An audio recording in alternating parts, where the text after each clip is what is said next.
Dans l'Ancien Testament, rappelez-vous, Jésus-Christ a dit par l'apôtre Paul qui nous a donné les pasteurs, les apôtres, les docteurs et tout ça.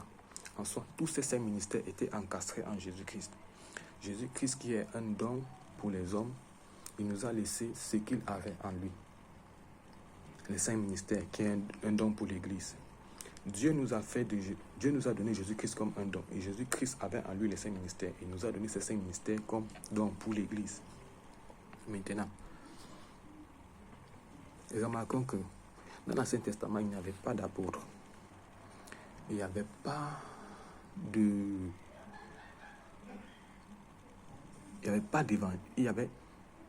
d'apôtres. Mais il y avait des évangélistes. Il y avait des prophètes. Il y avait des docteurs. Il y avait des pasteurs. Le seul qui n'y avait pas, c'était les apôtres. Et on va savoir pourquoi. À la suite de notre exposé, on va savoir pourquoi. Retenez encore que tous les 5 ministères étaient téléchargés en Jésus-Christ. Or, Jésus-Christ a ses empreintes dans l'Ancien Testament jusqu'au Nouveau Testament. C'est-à-dire de Genèse à Apocalypse, on ne parle que de Jésus-Christ. Parce qu'il n'y a pas d'évangile sans Jésus. Amen. Il n'y a pas d'évangile sans Jésus-Christ. Maintenant, si on rentre dans l'Ancien Testament, on va voir quel messager Dieu a utilisé pour sauver qui. Dieu a utilisé ces messagers, les prophètes, dans la loi, pour sauver les nations. Or, le but de l'évangile, c'est de sauver les âmes. Mais si on sauve une nation, on sauve les âmes de cette nation. Amen. Donc, on va voir qui est-ce que Dieu a utilisé pour sauver les âmes. En d'autres termes, les nations. Je vous le dis, il n'y a pas d'évangile sans Jésus-Christ. Jésus-Christ est la base de l'évangile. C'est la raison pour laquelle Larousse a défini l'évangile comme étant l'ensemble des enseignements doctrinaux qui tournent autour de Jésus-Christ. Amen. Maintenant, on va rentrer dans l'Ancien Testament, voir qui Jésus a utilisé pour sauver qui.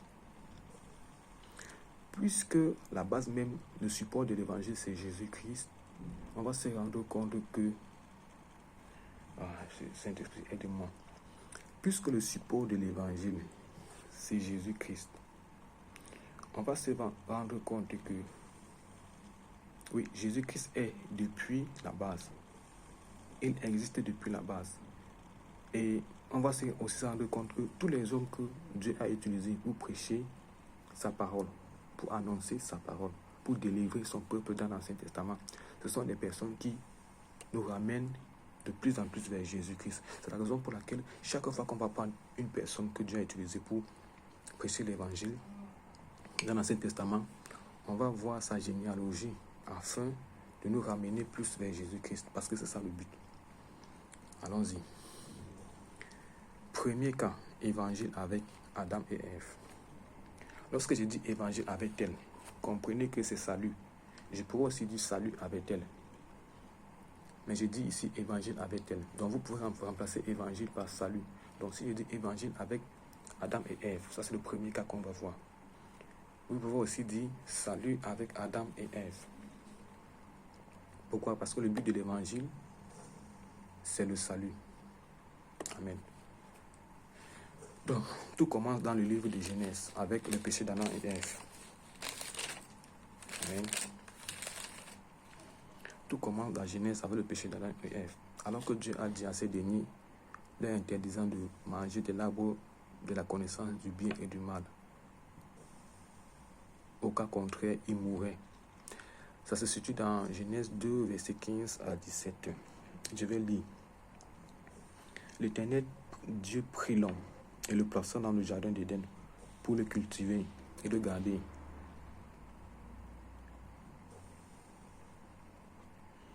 L'Éternel Dieu donna cet ordre à l'homme. Tu pourras manger de tous les arbres du jardin, mais tu ne mangeras pas de l'arbre de la connaissance du bien et du mal, car le jour où tu en mangeras, tu mourras. Ça, c'est l'ordre que Dieu a donné à l'homme. Mais il savait que l'homme est tombé dans la tentation à cause du diable et il a péché. Il a désobéi à cet ordre que Dieu lui avait donné. Et il s'en est suivi ce que Dieu a dit. L'homme est mort. Mais il ne s'agit pas d'une mort physique. Il s'agit d'une mort spirituelle. Comment ça? La suite de ma lecture dit ceci. Or, pour peu qu'il y a mort, il y a aussi salut. En soi, le salut existe parce qu'il y a la mort. Parce que la mort s'est installée et a pris la place de la vie. Lorsque Adam et Ève ont mangé le fruit de l'arbre défendu, ils sont morts. D'une mort spirituelle mais pas physique. Parce qu'à la suite, vous allez voir la conversation, dans Genèse 3, vous allez voir la conversation entre Adam, l'homme et Dieu. Donc cela prouvait qu'il n'était pas mort physiquement. Comment est-ce que Dieu a fait pour sauver Adam et Ève? Il y a un principe qui voudrait que lorsque la mort est, le salut est. Amen. On va expliquer ça de long en large à la suite. Pour peu qu'il y a mort, il y a salut. Et le salut existe parce que la mort s'est installée et a remplacé la vie. Et le salut existe parce que Dieu le veut. Le salut est parce que Dieu a choisi ce principe-là pour sauver l'homme. Donc il n'y a pas de salut sans la mort. Pour avoir le salut, il faut que tu sois mort. Même les âmes qu'on va chercher là dehors, c'est parce qu'ils sont morts en fait. Qu'on on va leur prêcher l'évangile. Ils sont morts. Spirituellement, ils sont morts. Ils ont une vie morte. Lorsque tu vis dans la condamnation du péché, en fait, tu es mort. Donc, l'homme ayant désobéi à la recommandation de Dieu se trouvant chassé du jardin d'Éden avec sa femme. Il portait alors avec eux une malédiction issue de leur acte. À l'homme, il lui a été dit que c'est avec douleur et beaucoup de peine que tu tireras la nourriture du sol, parce que la terre a été maudite par toi. Voilà les conséquences de leur péché. À cause et à la femme, il lui a été donné d'enfanter avec douleur. Maintenant, le salut d'Adam repose sur deux choses prophétiques, à savoir une action prophétique et une promesse prophétique. On va décortiquer ça. Je vous ai dit ici que tout ce qui se passe dans l'Ancien Testament, ce sont des prophéties. Toute action dans l'Ancien Testament est prophétique, en vue d'un accomplissement ultérieur à venir. Et l'accomplissement de tout ce qui est prophétique dans l'Ancien Testament prend effet dans le Nouveau Testament. Adam et Ève ont désobéi et ils sont morts. Mais Dieu ne voulait pas les laisser comme ça, parce que l'apôtre Paul dit, lorsque le péché abonde, la grâce surabonde. Et l'amour pardonne une multitude de péchés. Ainsi, Dieu étant amour, il a voulu réconcilier l'homme avec lui, parce que l'homme a perdu la nature divine qu'il avait. Il a perdu sa relation avec Dieu. Il a perdu son contact intime avec Dieu. Dieu voulait passer par un processus afin de ramener l'homme chez lui, vers lui. Le premier évangéliste dans la Bible, c'est Dieu. On va le comprendre tout à l'heure. J'ai encore noté ceci. Tout ce qui se passe dans l'Ancien Testament est prophétique. Amen. C'est la raison pour laquelle chaque fois que Dieu va utiliser certaines choses pour pouvoir sauver les hommes, ces actions ou ces choses-là seront prophétiques. Peu importe qu'il s'agisse des paroles, peu importe qu'il s'agisse des actes, ce sont des actes ou des paroles prophétiques. Donc Adam et Ève ont été sauvés par deux choses de nature prophétique. Deux choses prophétiques, à savoir une action prophétique et une promesse prophétique. En quoi consiste l'action prophétique? En quoi consiste la promesse prophétique?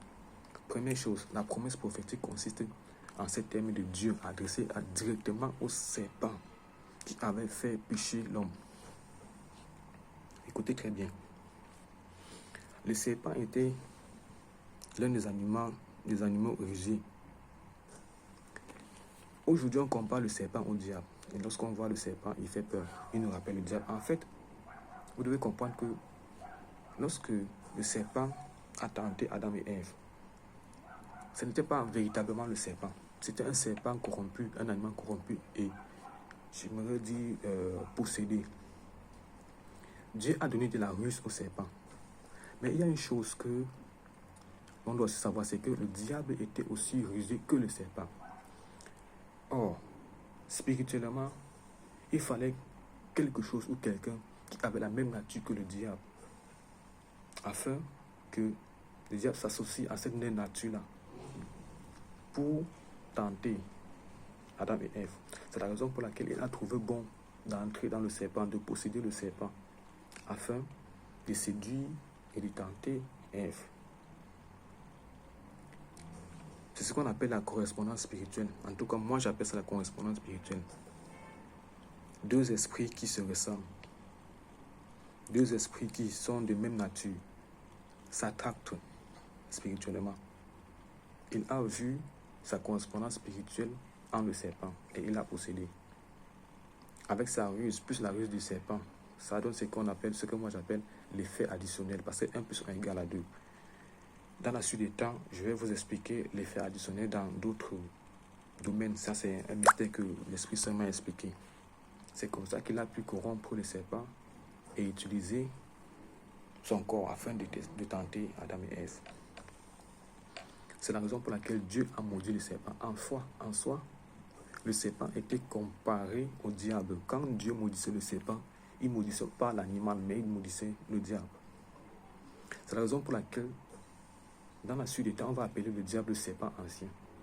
Serpent ancien, ou alors le grand dragon. Donc, je disais tantôt que le Saint-Esprit, aide-moi. Le salut d'Adam et Ève provient de deux actions, de deux choses. Une action prophétique et une parole prophétique qui est une promesse. La promesse prophétique consiste en ce que Dieu a maudit les serpents en disant dans Genèse 3, versets 14 à 15. L'Éternel dit ceci. Je mettrai inimitié entre eux. Il dit que puisque tu as fait cela, tu seras maudit d'entre tout le bétail et tous les animaux des champs. Tu marcheras sur ton ventre et tu mangeras la poussière tous les jours de ta vie. Je mettrai inimitié entre toi et la femme, entre ta postérité et sa postérité. Celle-ci t'écrasera la tête et tu lui blesseras le talon. Il y a un mystère là-dedans. Il maudit le serpent. Il dit, tu marcheras sur ton ventre et tu mangeras la poussière tous les jours de ta vie. Le serpent de nature rampe. C'est ce qu'on sait. Il dit, tu marcheras. Il n'a pas dit dès à présent, tu marcheras. Cela sous-entend peut-être que lorsque le serpent était sympa et qu'il n'avait pas encore été possédé par le diable, il avait peut-être les pattes ou bien les pieds, je ne sais pas. L'Éternel dit, tu marcheras sur ton ventre. Il dit, tu seras maudit d'entre tout le bétail et tous les animaux des champs. Tu marcheras sur ton ventre et tu mangeras la poussière tous les jours de ta vie. Le serpent mange la poussière. Vous allez me dire, manger la poussière comment? Regardez, lorsque le serpent chasse, qu'est-ce qu'il fait? Il happe sa proie et sa proie est sur le sol. Manger la poussière, c'est chasser et happer la proie qui est sur le sol. C'est-à-dire qu'il ne mange pas comme les autres animaux. C'est une malédiction que Dieu lui a donnée. Mais ça ne suffisait pas. Il dit, je mettrai inimitié entre toi et la femme, entre ta postérité et sa postérité. Inimitié, c'est un peu le contraste ou bien l'opposé de l'amitié. Ça veut dire qu'entre la postérité de la femme et la postérité du serpent, il n'y aura pas d'amitié. Il y aura toujours une guerre. Il dit, celle-ci te blessera la tête. La postérité de la femme te blessera la tête et tu lui blesseras le talon. Ce qui prouve l'inimitié, la guerre, l'opposition. Maintenant, analysons. Je mettrai inimitié entre toi et la femme. Entre ta postérité et sa postérité, ça veut dire que toi et la femme, il y a d'abord une inimitié, une guerre entre le serpent et la femme, c'est-à-dire le diable et la femme. En soi, retenez ceci, mesdames, mes chères sœurs. Le salut de ce monde doit passer par vous. Le salut de ce monde doit passer par vous. Dieu va utiliser la femme.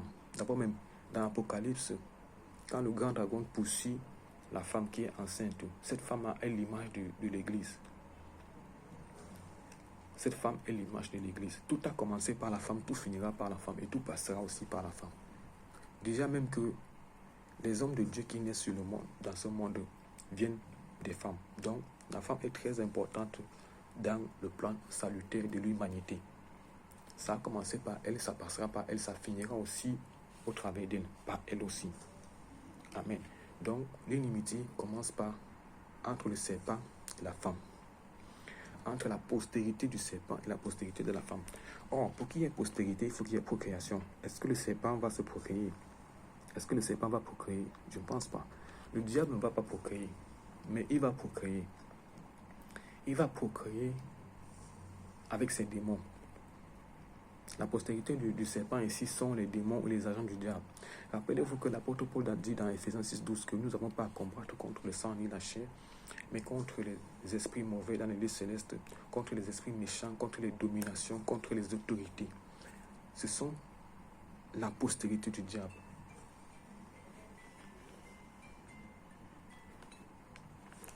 Ce sont là la postérité du diable. Donc, il y aura d'abord un combat entre le diable et la femme.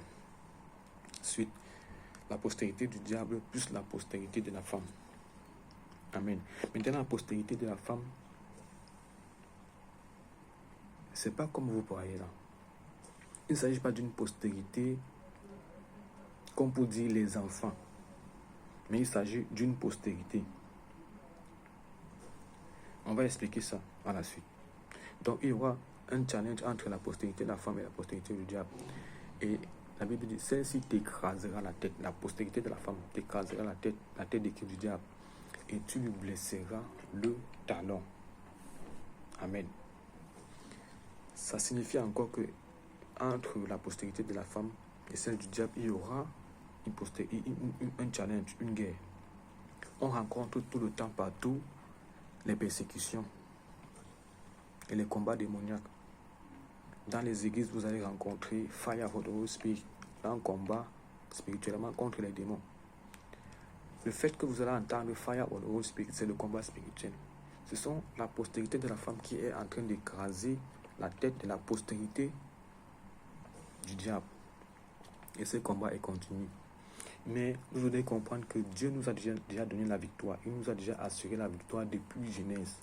Donc en soi, ce n'est pas dans la nouvelle alliance que Jésus-Christ a eu la victoire. Nous avons déjà eu la victoire dans le passé, dans l'Ancien Testament, mais les choses se sont passées progressivement et prophétiquement. Je vous ai dit que toute action ou toute parole qui se trouve dans l'Ancien Testament est prophétique. Donc Dieu annonçait déjà une guerre entre la postérité de la femme et la postérité de la bête. Amen. Et il nous annonçait notre victoire à venir. Donc la victoire était déjà considérée acquise depuis l'Ancien Testament. Et la postérité de la femme ici, je ne voulais pas dire ça maintenant, mais il faut que je le dise, c'est Jésus-Christ. On va voir ça à la suite du programme, c'est Jésus-Christ. Donc Jésus-Christ a écrasé la tête du serpent. Voyez-vous, quand on écrase la tête du serpent, dans le corps du serpent, ce qui est plus dangereux, c'est la tête, parce que c'est là-bas qu'il y a le venin. Quand tu écrases la tête du serpent, en fait, tu l'as tué. Mais il y a une chose, lorsqu'on écrase la tête du serpent, remarquez, le corps bouge. Et il faut un certain nombre de temps pour que la mort s'empare du reste du corps, du milieu du corps et de la queue. Mais le plus dangereux, c'est la tête. Ça vient de sonner. 1h, 15h30. Mais le plus dangereux, c'est la tête. Ce qui fait que Jésus-Christ nous a facilité les choses en écrasant la tête du serpent. Nous, ce qu'on doit seulement faire, c'est taper le reste du corps. C'est-à-dire, en écrasant la tête du serpent, il nous a donné l'accès au salut. Maintenant, ce qu'on doit faire, c'est de maintenir ce salut. C'est la raison pour laquelle, si la tête du serpent est écrasée et que le corps bouge, c'est à nous de taper le corps pour que la mort survienne dans tout le corps. Et taper le corps signifie seulement maintenir notre salut, parce qu'en fait, le salut est déjà donné. C'est pour ça que je dis, Jésus-Christ est seulement venu concrétiser quelque chose qui avait déjà été fait depuis l'Ancien Testament. Maintenant, allons à l'action prophétique. L'action prophétique salutaire d'Adam et Ève est basée consiste à ce que Dieu lui-même fit des habits de peau pour recouvrir la nudité d'Adam et Ève. Or, si Dieu a recouvert de peau la nudité d'Adam et Ève, cela dénote un sacrifice. Ça veut dire que Dieu a tué un animal et a versé de son sang et a utilisé la peau de cet animal pour confectionner un vêtement afin de couvrir la nudité de ses enfants. Or, la Bible dit que l'amour couvre une multitude de péchés. Ça veut dire qu'il y a eu sacrifice. Cela, on comprend aussi qu'il n'y a pas de salut sans sacrifice. Il n'y a pas de salut sans la mort. Il n'y a pas de salut sans sacrifice. Vous retenez ça? Il n'y a pas de salut sans la mort. Il n'y a pas de salut sans sacrifice. S'il y a mort, il doit y avoir sacrifice pour avoir le salut. Et il n'y a pas de sacrifice, de salut sans sacrifice. Donc, le péché conduit à la mort, et la mort conduit au salut par le sacrifice. En soi, Dieu a prêché l'évangile pour salut, pour sauver autant pour moi Adam et Ève. Mais la prédication de l'évangile, ce n'était pas par la parole, c'était par des actions prophétiques. Même la parole qu'il a donnée dans Genèse 3, 14 et 15 était une parole prophétique, mais qui était engorgée dans des actions qui devaient être faites dans la nouvelle alliance. C'est pour ça que j'ai dit que le salut d'Adam et Ève a été fait par une action prophétique et une parole prophétique, mais plus par l'action prophétique. L'évangile n'a pas été prêché, mais l'évangile a été vécu. Ce qui fait que, au commencement de tout, c'est Dieu qui a créé les cieux et la terre. Il fallait aussi qu'au commencement de tout, ce soit Dieu qui soit le premier évangéliste. Donc le premier évangile dans ce cas, c'est Dieu. Et c'est lui qui va élever d'autres personnes pour continuer cette œuvre. Je vous ai dit tantôt que le but de Dieu, c'est d'élever des hommes, des messagers, qu'il va envoyer afin de prêcher sa parole salutaire pour sauver les peuples et les nations. Chaque homme choisi sera choisi par Dieu selon sa volonté parfaite et seront liés entre eux de la parenté à la descendance jusqu'à ce qu'on va arriver à Jésus-Christ. On va observer ça au fil de notre exercice. Donc, retenons que le premier évangéliste, c'est Dieu. Le premier évangéliste, c'est Dieu. Il n'y a pas de salut sans sacrifice. La mort appelle le salut appelle le sacrifice. Le péché conduit